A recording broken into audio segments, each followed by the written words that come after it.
So thank you so much for inviting us.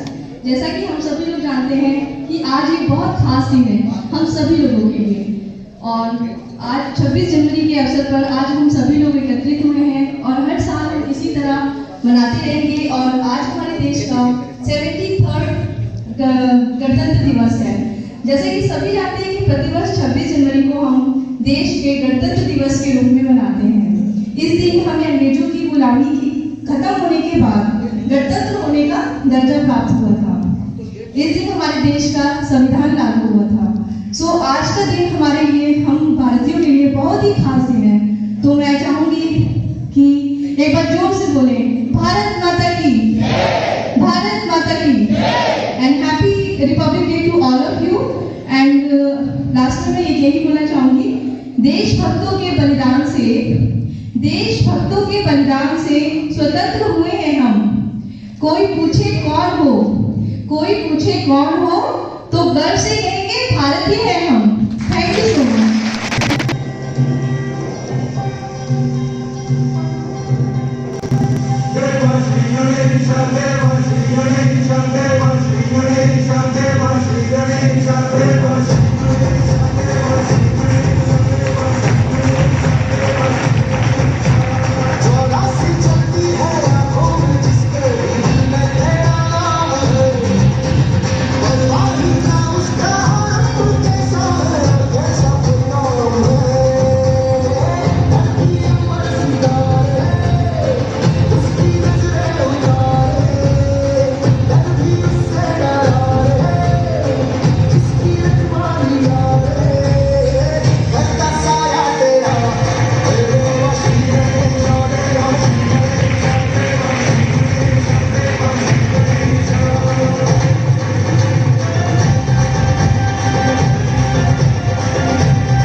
We welcome you on this stage to shower us with some words.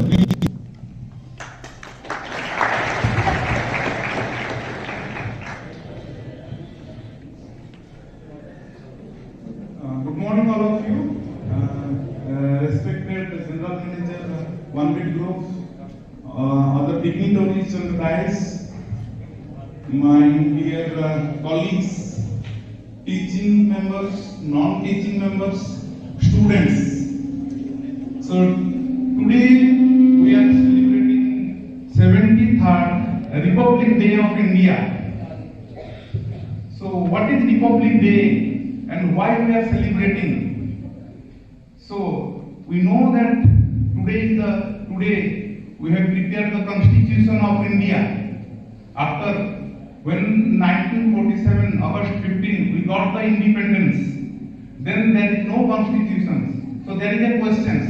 We got the independence. Then how we are going to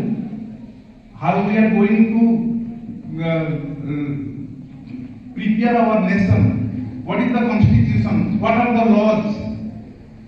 So there is nothing. So on this day we have prepared the constitution. So many persons we know they have sacrificed their life for the independence. So finally the constitution came, and today we are proudly telling that yes, we are the largest democratic, we are living in the largest democratic country where different laws are there and we are availing all sorts of things, facilities and everything.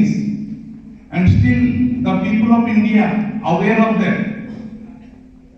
So we know from the beginning there is two national celebrations we are celebrating. One is August 15 and another one is 26 January. So many people don't know what is 26 January. Yes, 1947 they know that on that day we are getting independence, or we are celebrating an Independence Day. So I am not going to tell more about that. Many programs are there. So wishing you a happy Republic Day. Thank you.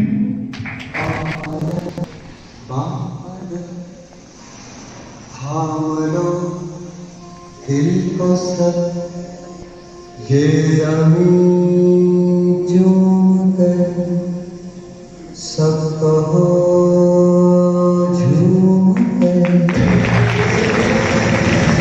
ऐ वतन जान जा जान मन ये समा ये बहार दिल जा जान सा ऐ वतन जान जा जान मन ये समा ये बहार दिल फिदा जान सा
तेरा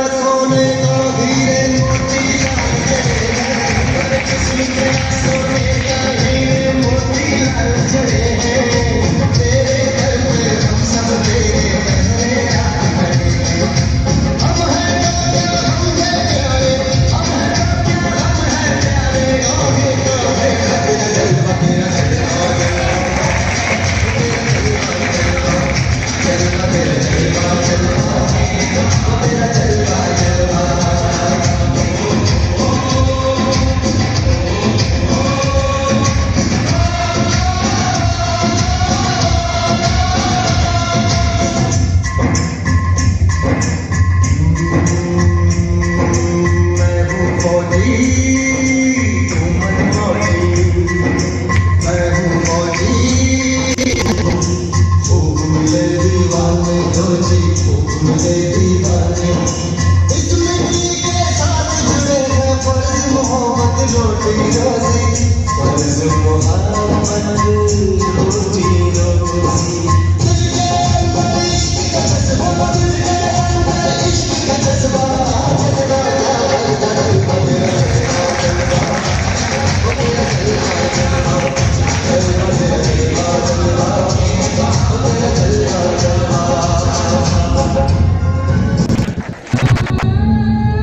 जितने भी लोग यहाँ पे उपस्थित हैं, मैं सभी लोगों को अपनी तरफ से इस गणतंत्र दिवस की हार्दिक शुभकामनाएं देता हूँ। विशेषकर मैं यहाँ बोलने नहीं आया हूँ, किसी को इनवाइट करने आया हूँ।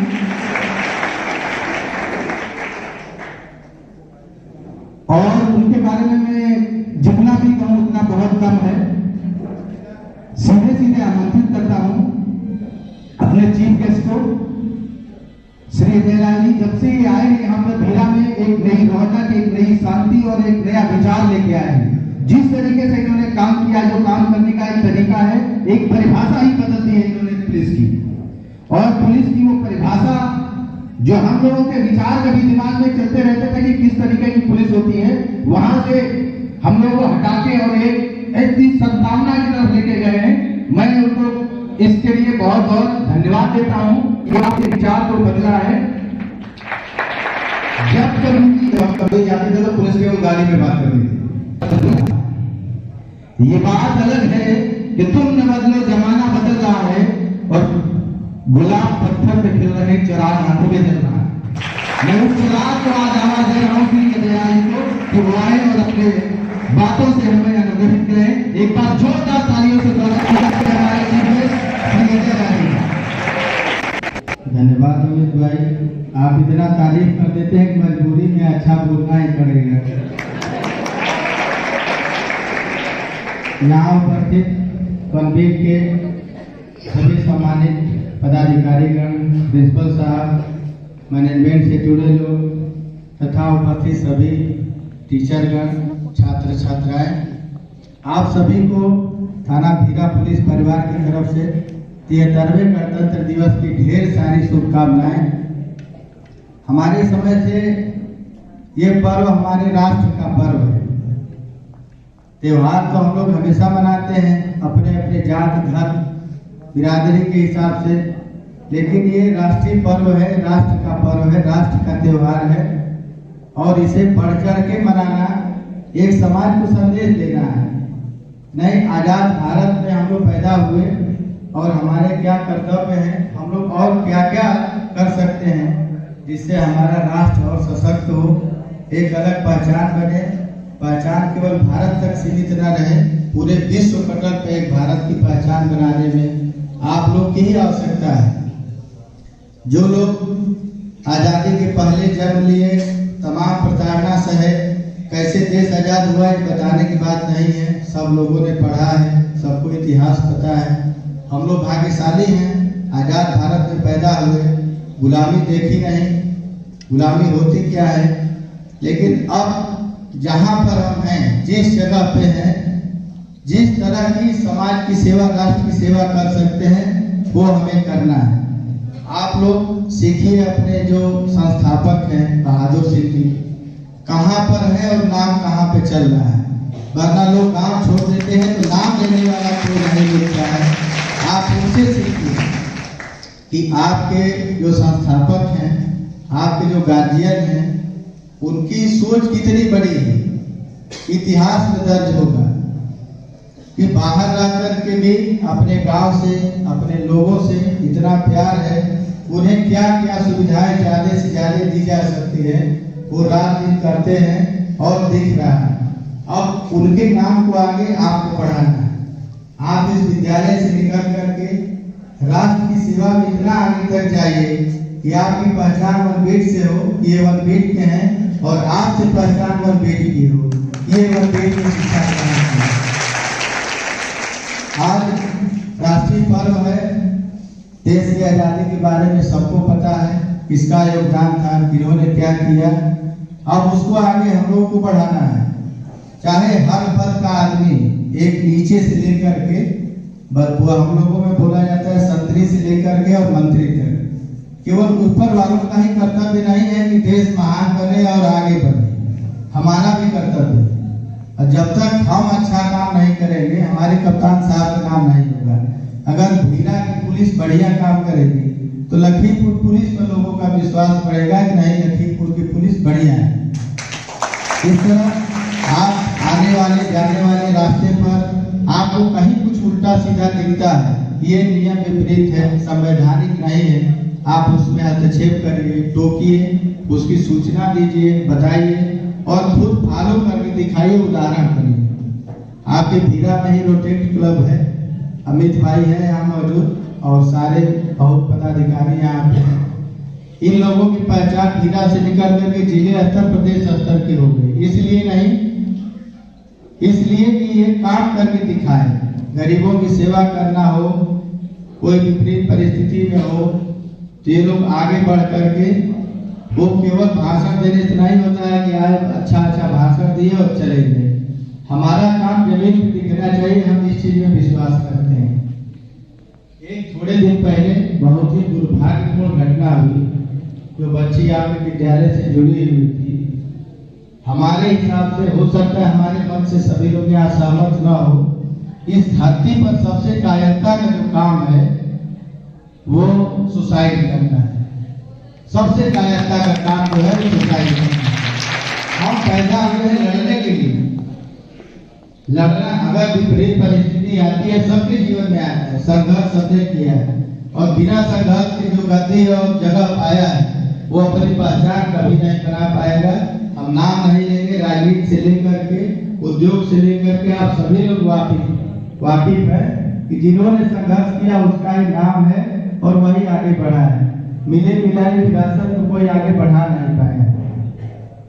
कहीं कोई समस्या है, बच्चे हैं यहाँ पर, आपके टीचर हैं, प्रिंसिपल साहब हैं, पुलिस है, हेल्पलाइन के नंबर हैं, कोई भी किसी प्रकार की घरेलू समस्या भी हो, जरूरी नहीं कि सामाजिक समस्या है, आपके परिवार में कोई समस्या है, बेहिचक आप संपर्क करिए। आप हेल्पलाइनों का जो नंबर है उसकी मदद लीजिए, पुलिस की मदद लीजिए, सोशल मीडिया की मदद लीजिए। आपके बगल में कोई न कोई मीडिया के लोग रहते हैं, उनके माध्यम से जाइए, लेकिन खुद को दंडित करने के बजाय, खुद को प्रताड़ित करने के बजाय उस समस्या का समाधान होना निश्चित तौर पर पक्का है कि अगर आप आगे आकर बता दिए कि हमें ये समस्या है, चाहे आर्थिक हो, शारीरिक हो या मानसिक हो, तीन ही समस्याएं आपको आ सकती है। फीस का पैसा नहीं है, कोई बात नहीं, इसमें कोई शर्म की बात नहीं है। हम लोग भी, हम 3 भाई थे, 2 की फीस जमा होती थी, हम भी माफी वाले में थे, हमको बड़ी शर्म आए कि साला फीस हमारी कभी नहीं जमा होती और सब लोग जमा करते हैं। तो आर्थिक समस्या भी आ सकती है, सामाजिक समस्या भी आ सकती है। आर्थिक समस्या है, आपके जो मैनेजमेंट इतना सक्षम है कि आप आकर के निवेदन करिए सर हमें ये मौका मिलना चाहिए।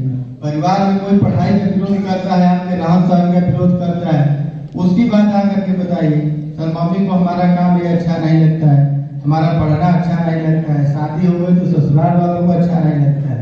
निश्चित तौर पर आपको मदद मिलेगी और समाज में बहुत प्लेटफार्म बने हुए हैं जो आपकी समस्या को हर जगह सुनेंगे और उसका ससम्मान निस्तारण करेंगे। यहाँ बहुत से पढ़े लिखे लोग हम लोगों से बैठे हैं, शायद हमारी बात से वाकिफ भी ना हो, लेकिन एक चीज है कि हम लोग पुलिस वाले आपकी सेवा के लिए हैं, शासक नहीं है, हमेशा सेवा की भावना से रहते हैं। और जब कभी आवश्यकता पड़े, कहीं भी अगर आप यहाँ से कहीं बाहर जा रहे हैं, आपको लगे कि नहीं पुलिस की मदद की आवश्यकता है, हमारी गाड़ी पकड़ गई, कहीं एक्सीडेंट हो गया, कोई बात नहीं, बेहिचक हम लोगों को याद करिए। कोई न कोई हम लोग के साथ का दोस्त, बैचमेट कहीं न कहीं उस शहर में पोस्ट जरूर मिल जाएगा। जितना हो जाएगा आपकी अधिक से अधिक मदद करेंगे। वनवीर परिवार का दिल से आभारी हूँ जो हमेशा बुला करके सम्मान देते हैं। सिर्फ गिफ्ट करने लायक तो हम लोग पुलिस वाले नहीं हैं, लेकिन फिर भी आपका बहुत बड़प्पन है जो बुलाते हैं और इतना सम्मान देते हैं। फिर एक बात दोहराते हैं कि कभी हम लोगों के लायक कोई जरूरत पड़े, कोई आवश्यकता हो, कोई सेवा हम लोगों के लायक हो तो आप लोग याद करिएगा, आपकी सुरक्षा सर्वोपरि है और ये हमारा परम कर्तव्य है। जय हिंद, जय भारत।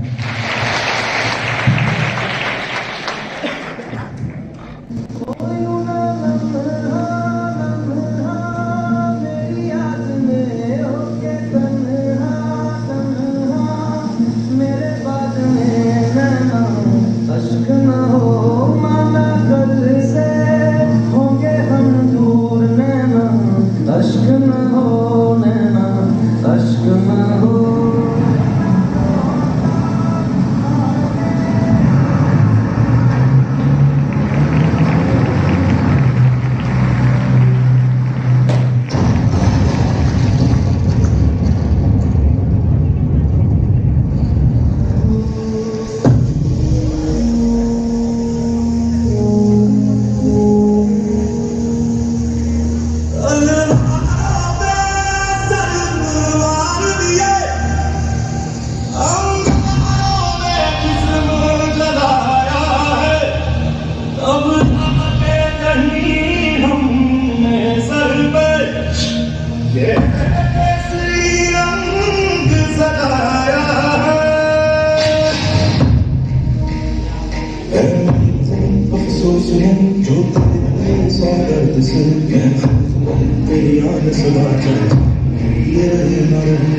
सौगंध मुझे इस मिट्टी की, मैं देश नहीं मिटने दूंगा, मैं देश नहीं मिटने दूंगा। सौगंध मुझे इस मिट्टी की, मैं देश नहीं मिटने दूंगा, मैं देश नहीं मिटने दूंगा, मैं देश नहीं मिटने दूंगा।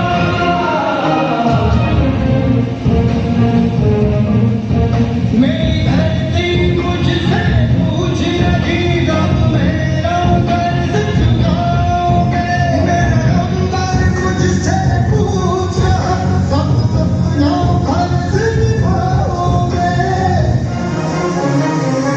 मेरा वचन है भारत मां को, तेरा शीश नहीं झुकने दूंगा। वो जितने अंधेरे लाएंगे मैं उतने सूर्य उगाऊंगा, वो जितनी रात बढ़ाएंगे मैं उतने चांद लाऊंगा।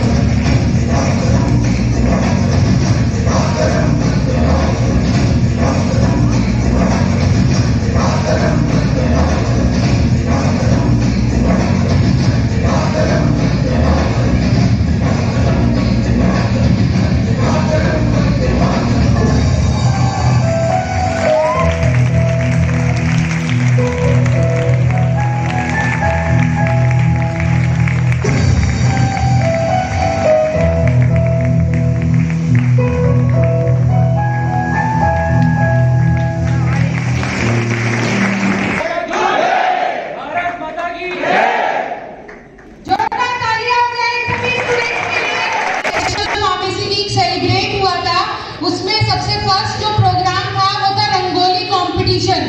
सो रंगोली कंपटीशन में third prize goes to diploma second year, second prize goes to diploma first year students. So Deepika come on the stage. First prize goes to bachelor in pharmacy. So Arbaaz come on the stage. National pharmacy week में second program competition. So quiz competition में हमारे तीनों batch diploma first year, diploma second year और bachelor in pharmacy first year, इन तीनों के बीच में competition हुआ था। तो विनर है diploma in pharmacy second year. So students come on the stage. Ayush, Avnish, Rajesh, Abdus, सूरज।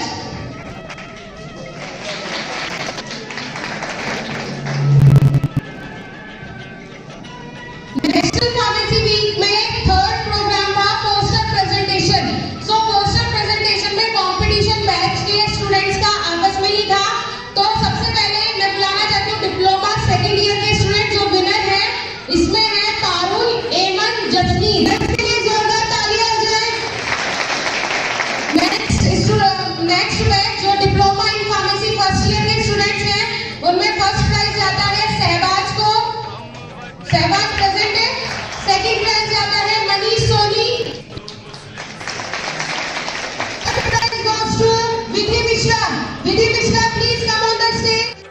जो करे इनको जुदा मजहब नहीं इल्जाम है, हम जिए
ऐसा थोड़ा अंदाज ऐसे हैं चाहे कैसे हैं, अरे जो भी हैं जैसे हैं खुद पे हम नाज हैं। हमको ये जमाना जब वो हमको आज़माना, हम चाहता कहते हैं हमको प्यार से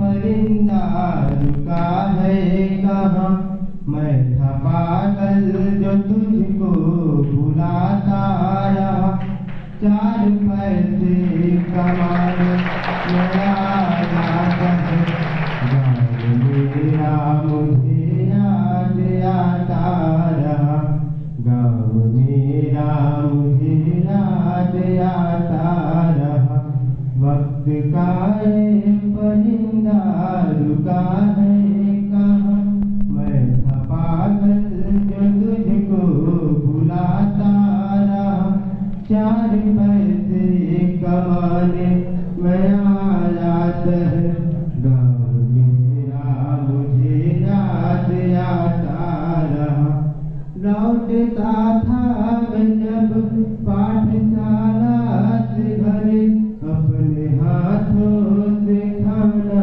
खिलाती थी माँ, रात को अपने प्रतिक्रिया देकर मुझको सुनाती थी माँ, सोच कर दिल में एक ठेस फूटती रही, रात भर दर्द मुझको जगाता रहा, चार पैसे कमाने में आया शहर, गाँव मेरा मुझे याद आता रहा, वक्त का ये परिंदा रुका है कहाँ। बड़े बड़े दरबारों से क्या लेना, बड़े बड़े दरबारों से क्या लेना, भूखे नंगे बेचारों से क्या लेना, और अपना मालिक तो अपना भारत है, ये आती जाती सरकारों से क्या लेना। जब राष्ट्र प्रेम होता है तो हमें और किसी चीज से कोई मोहब्बत नहीं होती है। राष्ट्र चरित्र का निर्माण करने के लिए हमें अभी से अपने अंदर वो चीजें लानी पड़ेगी कि हम अपने अधिकारों की बजाय अपने कर्तव्यों पर निर्धारित हों। हम अपने कर्तव्यों को छोड़कर हमेशा जब भी कानून में कुछ ढूंढते हैं तो अपने अधिकारों को ढूंढते हैं। अगर जो हम अपने कर्तव्यों पर निर्धारित होकर के अपने कर्तव्य परायणता को समझें और उस पर काम करना शुरू करें तो हमें अपने अधिकारों के लिए मांग करने की जरूरत नहीं है। वो जमाना, वो दुनिया, वो सब आपकी तरफ देखना शुरू कर देगी और आपको वो सब मिल जाएगा। आपको किसी से मांगने की जरूरत नहीं है। अधिकार से लड़ना तो तब की बात होती है जब आप आपके अपने कर्तव्य से दूर हैं। जब आप अपने कर्तव्य का निर्वहन करेंगे तो आपको वो सब जरूर मिल जाएगा। दोस्तों, जब अभी समय दुर्गेश कुमार गुप्ता ने गीत गाया था कि मेरा गांव मुझको याद आता रहा, एक गजल है जिसको गजल सम्राट जगजीत सिंह ने गाया था। आपको गांव को छोड़ना पड़ेगा अगर जो आपको कुछ पाना है, अगर जो आपको अपने आप को कुछ सीखना है, भाषाएं सीखनी है, लोगों की सोच सीखनी है, लोगों के जीवन शैली सीखनी है, तो आपको अपने स्थान को छोड़ के अपने कंफर्ट जोन से बाहर निकल के और दूसरी जगह जाना पड़ेगा। जब आप दूसरे लोगों के संपर्क में आएंगे, दूसरे संस्कृति के संपर्क में आएंगे, दूसरे विचारों के संपर्क में आएंगे, तब आपको सीखना मुमकिन है कि आप लोग और कैसे जीते हैं, लोगों के विचार कैसे हैं। तो वो गीत जो है वो है तो दुख भरा, लेकिन उसमें बहुत सारी अच्छाइयां छुपी हैं। मैं उस गीत के माध्यम से दो बातें कहता हूं कि हदें जब गांव से निकली तो शहर शहर चली, हदें जब गांव से निकली तो शहर शहर चली, कुछ यादें मेरे साथ वो जिंदगी ही क्या। जब सफर धूप का आया तो पता चला कि वो जिंदगी ही क्या जो छाव छाव चली। जब आपके जिंदगी में धूप आएगी, जब आपके जिंदगी में कठिनाइयां आएगी, तब आप सीखना शुरू करेंगे, तब आपको पता चलेगा कि हकीकत होती क्या है। आज हम आजाद भारत में पैदा हुए हैं, आजाद भारत में रह रहे हैं, हमें आजादी का मतलब ही नहीं मालूम। अगर जो हमें आजादी का असली मतलब ढूंढना है, अगर जो हमें आजादी का असली मतलब है, तो गिने चुने लोग जो रह गए हैं, जो गुलाम भारत में पैदा हुए, तो उनके पास बैठिए, उनसे पूछिए जब फिरंगी आते थे तो क्या माहौल होता था गांव का। गांव के लोग सब कुछ छोड़ के खेतों में छुप जाते थे। वो डर पैदा था लोगों के अंदर। उस डर के आगे दुष्यंत पाठक जी ने लाइन लिखी थी कि हो गई है पीर परवसी पिघलनी चाहिए, इस हिमालय से कोई गंगा निकलनी चाहिए, और महज हंगामा खड़ा करना मेरा मकसद नहीं, मेरी कोशिश है कि सूरत बदलनी चाहिए। और आग तेरे सीने में हो या मेरे सीने में सही, लेकिन वो आग तो जलनी चाहिए। जब ऐसे लोग पैदा हुए थे तब आजादी मिली थी, जब ऐसे लोगों ने हौसला दिखाया था तब आजादी मिली थी। आज हम चंद कठिनाइयों के सामने घुटने टेक देते हैं। क्या माहौल रहा होगा जब स्वतंत्रता संग्राम सेनानियों ने अपने सीने पे गोलियां खाने के लिए तैयार हो गए होंगे और कह दिया होगा कि मुझे आजादी चाहिए, स्वतंत्र स्वराज चाहिए। याद कीजिए वो दिन जब 29 नवंबर 1929 को रावी तट पे कांग्रेस का अधिवेशन हो रहा था, और उसमें कांग्रेस के लोगों ने यह कहा था कि हमें कुछ नहीं है तो डुमाई से मिल जाए, हमें पूर्ण स्वराज नहीं मिलता है तो कोई बात नहीं, लेकिन हमें गणतंत्र ही मिल जाए। लेकिन वहां पर सुभाष चंद्र बोस ने कहा था कि तुम मुझे खून दो, मैं तुम्हें आजादी दूंगा। वहां पर उस खून की कोई बात नहीं थी कि आपको कत्ल करना है, उस खून की बात थी कि आप अपनी भावनाओं से जुड़ जाओ, देश के राष्ट्रप्रेम से जुड़ जाओ। देश के अगर जो देश के कर्तव्य को आपको निभाना है तो आप मुझे खून दो, मैं तुम्हें आजादी दूंगा। और वहां पर पूर्ण स्वराज की स्थापना की बात की गई थी। 29 नवंबर को इस बात को कहा गया था, और वहीं पर आकर के फिर जवाहरलाल नेहरू ने कहा था कि हम 26 जनवरी 1930 को तक अगर जो अंग्रेज इस देश को नहीं छोड़ते हैं तो हम पूर्ण स्वराज की घोषणा कर देंगे। 26 जनवरी 1930 को जब तक अंग्रेजों ने उस देश को नहीं छोड़ा तो कांग्रेस अधिवेशन ने पूर्ण स्वराज की घोषणा कर दी, और 1947 तक 26 जनवरी को हम लोग पूर्ण स्वराज राज के रूप में मनाते रहे। 26 जनवरी क्यों इंपॉर्टेंट है? क्योंकि संविधान दिवस जो है वो 29 नवंबर आता है। तो क्या जरूरत थी कि हम 2 महीने इंतजार करते? 1949 में हमारा संविधान बन गया था, उसके बाद भी इंतजार करने के बाद में 26 जनवरी 1950 को लागू किया, क्योंकि हम लोग सबसे पहले अपना स्वतंत्रता दिवस जो है वो 26 जनवरी को ही मनाते आए। तो इसलिए 26 जनवरी हमारी जिंदगी में बहुत इंपॉर्टेंट है। 15 अगस्त 1947 से पहले हम लोग गुलाम थे। 15 अगस्त 1947 के बाद और 26 जनवरी 1950 के बीच हम संरक्षित राज्य थे। मतलब हमें आजादी मिल गई है लेकिन कानून हमारा नहीं है, और तब तक कानून जो है Indian government of Indian act 1935 जो अंग्रेजों ने बनाया था उसके आधार पर हमारा देश चल रहा है। जो अंतरिम राष्ट्रपति बनाए गए थे डॉक्टर राजेंद्र प्रसाद, उनको अंतरिम बना दिया गया था ताकि हम अपने कानून कुछ बना सके। लेकिन 26 जनवरी को 10:18 पे हमारे देश को गणतंत्र राज्य मतलब संप्रभुता राज्य के रूप में घोषित किया गया, और 6 मिनट के बाद में डॉक्टर राजेंद्र प्रसाद जी ने प्रथम राष्ट्रपति के रूप में इस देश के पहले मुखिया के रूप में उन्होंने शपथ ली थी। वह दिन हमारे लिए बहुत इंपॉर्टेंट है। आज ये याद करने की जरूरत है कि यह दिन जरूर हमें याद रखना चाहिए। कल मैं मार्केट में घूम रहा था, बहुत लोगों से पूछा कि कल कोई त्योहार है क्या, तो बहुत सारे लोग उसमें जवाब ही नहीं दे पाए त्योहार है या नहीं। ये बहुत ही हमारे लिए दर्दनीय विषय है, बहुत ही विचारणीय है कि हमारे देश का इतना बड़ा पर्व है और हमारे यहां लोग सो रहे हैं, उनको पता ही नहीं, उनको ये मालूम ही नहीं कि हमारे देश का इतना बड़ा पर्व है।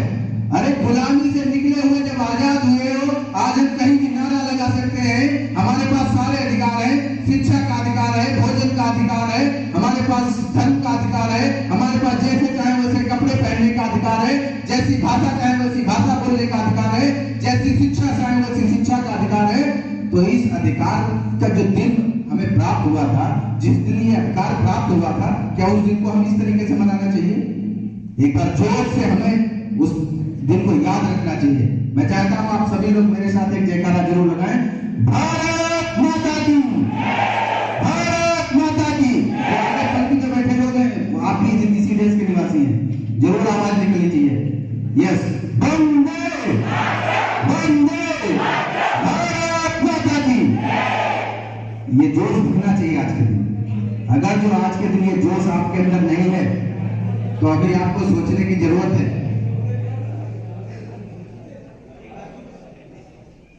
और चाहते हैं, और चाहते हैं, वंदे वंदे भारत माता की, भारत माता की।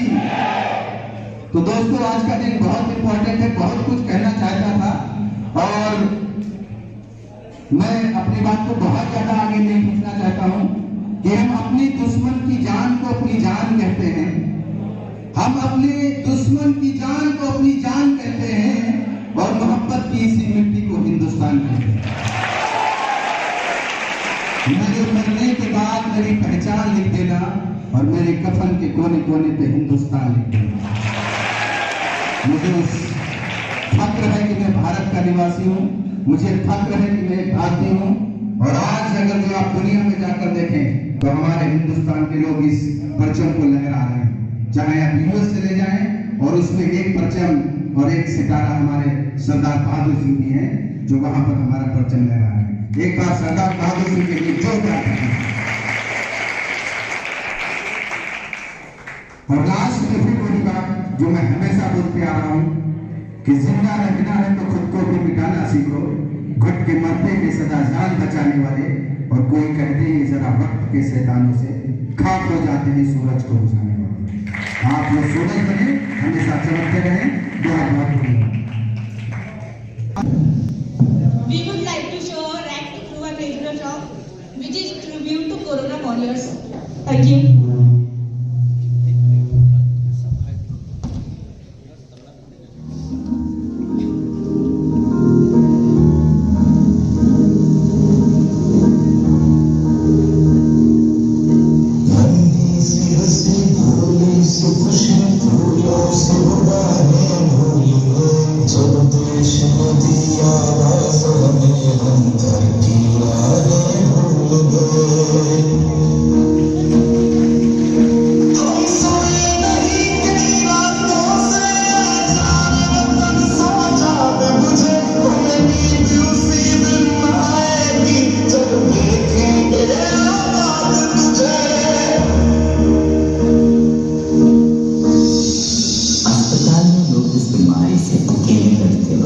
अपने परिवार का साथ चाहते हैं, पर ऐसे हालातों में हम ही हैं उनके डॉक्टर, हम ही हैं उनका परिवार, हम ही हैं उनकी हिम्मत और हम ही उनकी उम्मीद। जब दिल की दुआ तो हम ऐसे काम वो हमसे नहीं फिर थमने दी जिस्म से को हमने थामा।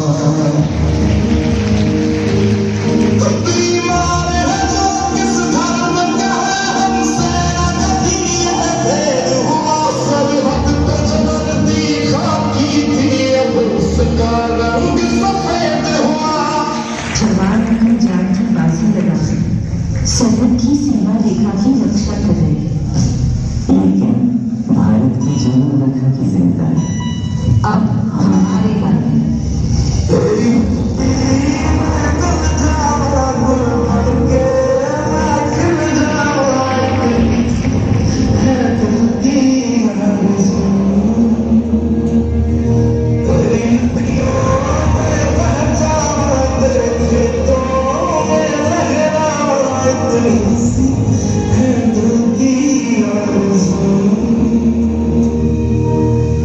इस कोरोना के डर से लोग सिर्फ एक टच से घबराते हैं। हम डॉक्टर्स हैं, रोज मौत से हाथ मिलाकर आते हैं। Chief person, principal sir, Amit Pal sir, my fellow participants and dear audience. As Amit Sir saying some little bit about Republic Day, Poon Swaraj especially. So I am here to tell you about what is the significance of that day, January 26. So as we all know, every year we celebrate Republic Day on January 26. As the significance that on that day, our Constitution of India came into effect. Over a 200-year course of British rule, we have got independent on 15 August 1947. But still we don't have a constitution. Our laws are depend on the British established Government of India in 1935. However, 2 weeks later, a committee are designed to have draft a committee to drafting of Constitution of India as permanent for laws and regulations with Dr. B.R. Ambedkar as the chairman. After a long hard work and dedication, the Constitution was ready and came into force on January 26 in 1950. The significance of that day is on that day, same in 1929, the Indian National Congress made the well-known Declaration of India's Independence, as we call Poon Swaraj in Indian history, as against to British rule. So the Constitution is ready, and now we have a largest democratic government system in the world, and it adopted on 26 November 1949 by the Indian Constitution Assembly. The Constitution was ready and it is signed by the 308 members of Indian Constituent Assembly, with the sessions open for public to make some changes that what public like. And the copy of Indian Constitution, one in Hindi and another in English, was signed on 24 January, and after 2 days later it is started on 26 January. It is started for our country, and yes, this is the significance. Now we came about on the next topic, that is what is the role of pharmacy in independence and in republic. So in inception, the pharmacy profession in India was marked when the first class of chemist and druggist was started at Madras Medical College in 1970s to train the students to gain knowledge about the pharmacy practice. So to gain knowledge, and the first formal training of pharmacists is started in 1870s in Bengal.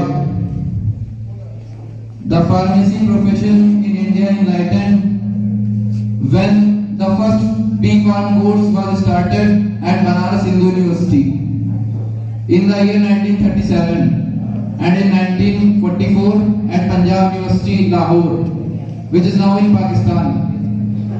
The B.Pharm course at PHU was industry oriented, while at Punjab University was oriented towards pharmacy practice. So there is no more improvement in pharmacy till after independence, and then before independence there is no framework and working of pharmacy sector, and it is structured toward import of bulk drugs, and there is no major manufacturing of advanced generic drugs and minimum growth rate. Then after independence we have record 10 pounds per annum. We have recorded 10 pounds per annum growth of pharmacy, and now we are the largest country in this field. We produce all kind of drugs like antibiotics, steroids, synthetic hormones, phytochemicals and all. The medical professionals and scientists are possessed enough knowledge, enough skill to make a range of and making a process of medicines.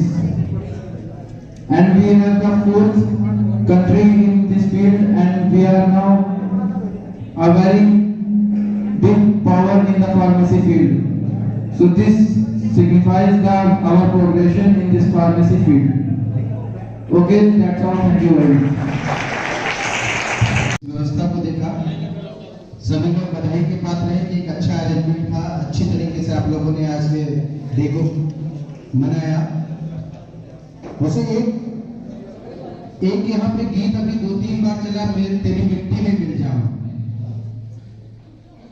हम आज Republic day मना रहे हैं तो हमें ये भी सोचना चाहिए कि इसके अगेंस्ट फिल्म फेयर अवार्ड किसको दिया गया था, ये मालूम है आप लोगों को? एक दिलीप बॉय का एक गाना आया था, अपना टाइम आएगा। आप सोचिए, तेरी मिट्टी में मिल जावा गाने के अगेंस्ट लिरिक्स में बेस्ट फिल्म फेयर अवार्ड चला गया था उसको। ऐसे लोग बैठे वहां पे कि वो देश से कितना प्यार करते हैं। हम लोग इस विचारधारा को चेंज करके आगे बढ़ा सकते हैं। तो यहाँ पर पधारे हुए सभी लोगों का बहुत बहुत धन्यवाद। बहुत बहुत मैं एक तरफ से गणतंत्र दिवस के समय में मैं ये चाहता हूं कि आप लोग कुछ ना कुछ आज के दिन अपने राष्ट्र के लिए जरूर ऐसा सोच के जाएं कि कुछ हम अच्छा कर सकें। हिंदू हूं, मुसलमान, सिख, ईसाई, मुसलमान हूं मैं। हिंदू, सिख, ईसाई, मुसलमान हूं मैं। ये सारे लोग मेरे हैं, हिंदुस्तान हूं मैं। ये सारे लोग मेरे हैं, हिंदुस्तान हूं मैं। और मुझे मत बांटो इस जातिवाद के भेदभाव से, मुझे मत बांटो इस जातिवाद के भेदभाव से, क्योंकि तुम्हारे बुजुर्गों का बनाया हुआ मकान हूं मैं, क्योंकि हिंदुस्तान हूं मैं। हम लोगों को मिलजुल के रहना है, प्यार से रहना है, इस वादे को यहां से लेके जाना है। जैसा कि अभी हमारे चीफ गेस्ट यहाँ पे कह रहे थे कि हमारा एक क्लब चलता है, उसमें हम बहुत सारे काम करते हैं, उसमें एक थीम है, उस थीम पे काम करते हैं। आज यहाँ से उस थीम के बारे का एक संदेश लेके जाएं और अपने विचारों को इस समाज में जरूर लगाएं। आगे चल के समाज का जो चेहरा बनने वाले हैं, समाज का एक आप बहुत कर्तव्यनिष्ठ व्यक्ति बनने वाले हैं, तो समाज के दायित्व हमारे क्या है, उस हमारी थीम में छुपा हुआ है। हमारे क्लब की जो थीम थी, उस थीम को साथ में लेके जाएं कि गमों की आंच पर आंसू उबाल कर देखो, बनेंगे हजारों रंग किसी पर डाल कर देखो, और आपके दिल की चुभन जरूर कम होगी, किसी के पांव से कांटा निकाल कर तो देखो। इन्हीं शब्दों के साथ मैं अपनी वाणी को विराम देता हूँ। जितने लोग भी आए बहुत बहुत धन्यवाद, और जिन लोगों ने ये अरेंजमेंट किया उनके लिए बहुत बहुत बधाई के पात्र हैं। Thank you.